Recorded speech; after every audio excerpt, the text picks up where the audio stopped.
Uy, ba't naman nag-overthink ka, my love? Ang cute naman ng my love ko na yan. Overthink yan? Bakit? Paano ba naman? Ang Ay, baka wala sa nag-overthink siya kung Wait sino lang. yung lumabas. Bakit?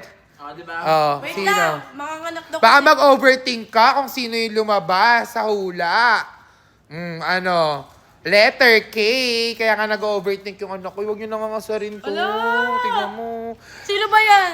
Sabi kasi dun sa hula ni Sir Manix, yung makakatuluyan daw nung girl is letter K. Ako yung girl. Nag-uumpisa.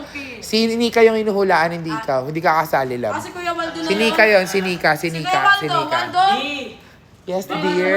King Ace lang naman Ay, tayo. oo. Ay, bakit Ace? Ito ka. Sino ba kasi nagsabing kosok eh? Ikaw! Eh, ba't ako?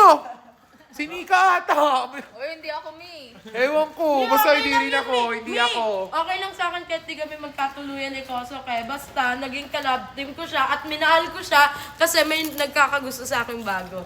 Sino? Te, wag mo pinag-iisip si Kosok eh. Walang may paki sa'yo, te. Walang paki sa'yo si Kosok eh talaga.